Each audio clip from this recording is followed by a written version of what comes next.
Voilà, bonjour tout le monde. Donc nous sommes à la clinique Inaya de fertilité de Casablanca, qui est une clinique qui est spécialisée dans la prise en charge du couple infertile, hommes et femmes.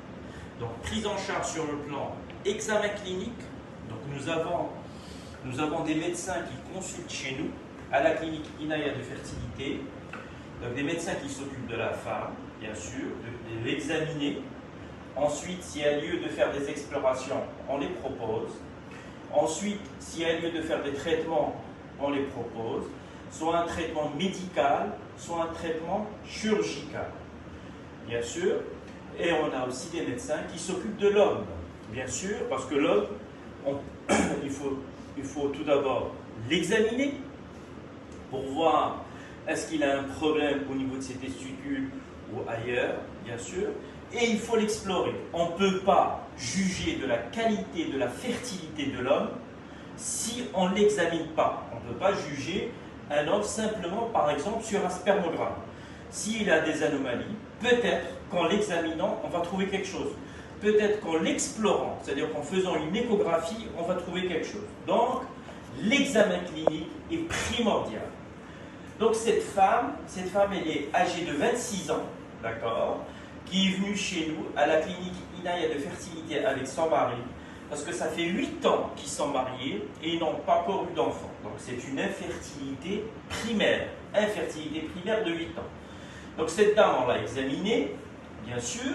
Quand on l'a examinée, on a trouvé sur le plan clinique qu'il n'y avait rien de particulier. On a examiné ses seins pour voir s'il n'y a pas une galactorée, par exemple, c'est un écoulement de liquide au niveau des mamelons. On l'a interrogé pour voir la qualité de son cycle.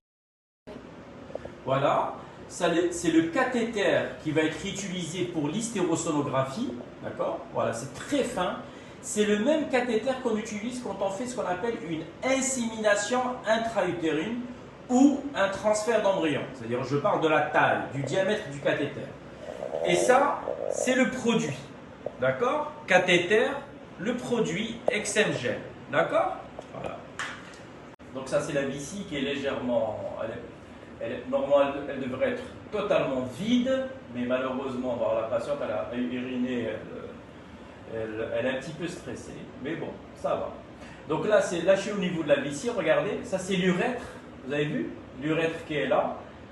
D'accord, voilà l'urètre, voilà ça c'est le col vésical, l'urètre, voilà, ok. Donc la vessie. Bon, c'est bien aussi qu'elle soit un peu pleine, parce que la première étape de l'hystérosonographie avec produit de contraste, c'est de faire un examen morphologique de la cavité pelvienne et de voir s'il n'y a pas d'autres lésions. Bien sûr, on appelle ça le fertiliscan. Fertiliscan. La patiente, elle est réveillée. La baisse, elle est là? Colchimsienne. Voilà, donc la patiente elle est réveillée et elle suit avec nous sur le deuxième écran le déroulement de l'examen. Alors, une chose importante qu'on voit, c'est quoi? Ben, regardez, c'est ce repli, c'est cet espace-là intervésico-utérin. Cet espace intervésico-utérin, il faut qu'il soit libre parce que quelles sont les pathologies qu'on peut avoir? C'est la pathologie de l'endométriose.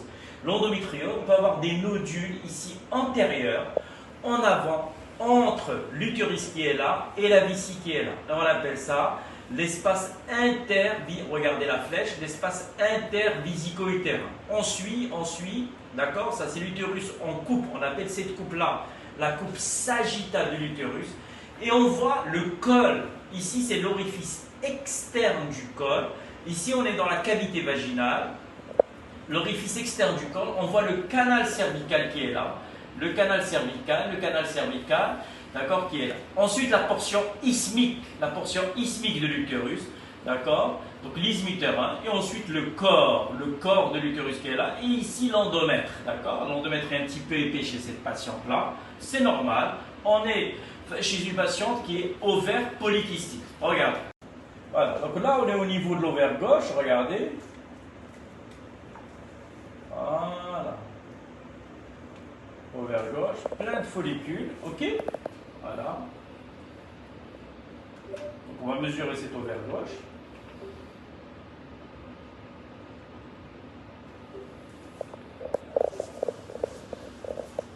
Et bien sûr, le CFA, comme tout à l'heure, le CFA qui est pointage des follicules en trop, d'accord, qui est à 18 à gauche. D'accord? Donc, on a fait ça, d'accord? Ensuite, on fait un truc très... Ça, c'est un utérus, on appelle ça un utérus antéversé, d'accord? Regardez. Donc, on fait ce qu'on a un truc très intéressant, on appelle ça l'hystérométrie échographique. Donc, on va mesurer de l'orifice externe cette hystérométrie. D'accord? Voilà. Donc, l'hystérométrie échographique, elle est à combien? 1, 2, 3 et 2, 5, 5,7, 6,2, 7,2, 7,3, 7,8. On a une hystérométrie échographique à 7,8. 7,8 cm. D'accord? Bien sûr.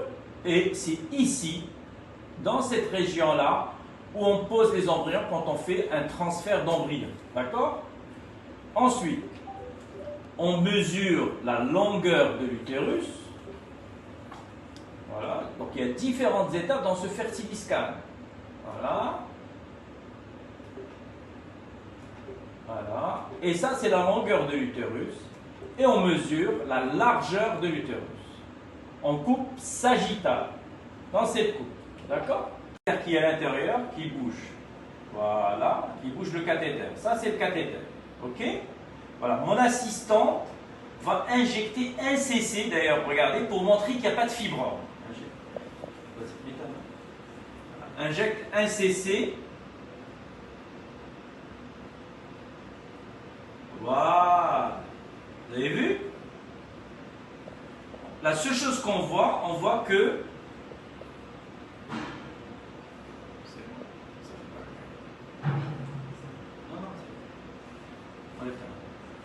voilà. On voit que l'endomètre est un peu épais. Voilà, regardez, l'endomètre est un tout petit peu épais. Injecte encore. Voilà. Voilà. Voilà, on voit que l'endomètre est un tout petit peu épais. D'accord? Mais il n'y a pas de fibrome.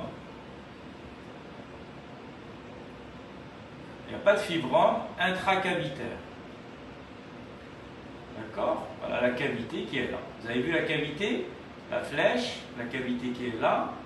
Ça, c'est la cavité. On voit l'endomètre épais, mais on ne voit pas de fibrome. D'accord? Et on peut voir aussi autre chose. Ici, c'est le siège de la césarienne, si la patiente a déjà eu un enfant. Et de temps en temps, on peut avoir des hernies à ce niveau-là, qu'on appelle l'ismocèle. Et ça peut être une cause d'infertilité dans cette région ismique. D'accord? Maintenant, tu aspires. Maintenant, on va aspirer. Ça, c'est du sérum. Aspire. Le produit qu'on a injecté, vous avez vu, je vais tourner la sonde de 90 degrés. D'accord?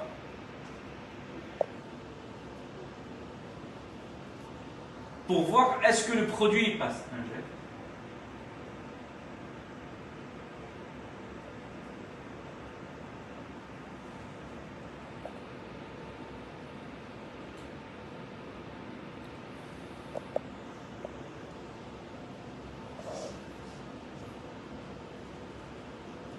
Voilà. Là, on est au niveau de la portion interstitielle. Regardez.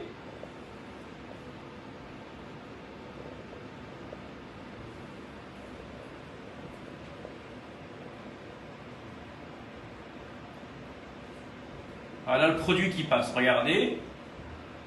Là, au niveau de la trempe.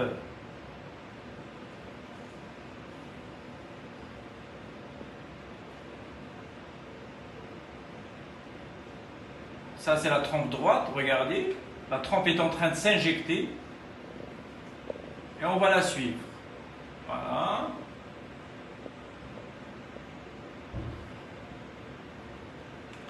Là, c'est la trempe droite. Voilà.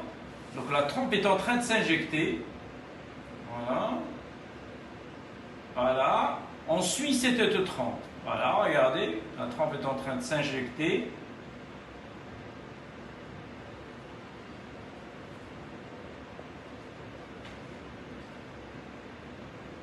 La trempe droite. Donc on la suit. On prend notre temps.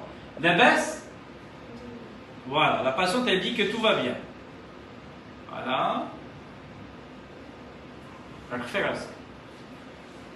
Voilà, regardez. Donc ça, c'est trempe droite qui s'injecte tout doucement. Ok. Voilà. Ça, c'est la trempe droite qui s'injecte. La patiente, elle bouge un peu trop. Au niveau de l'ovaire gauche. Et on voit que le produit est en péri-ovarien gauche. Il est au-dessus de l'ovaire. Ça, c'est l'ovaire gauche. Et on voit très bien que cette trempe est perméable. D'accord? Regardez, on va faire un test. On appelle ça le test à l'air. Vous allez tout injecter. Injecte.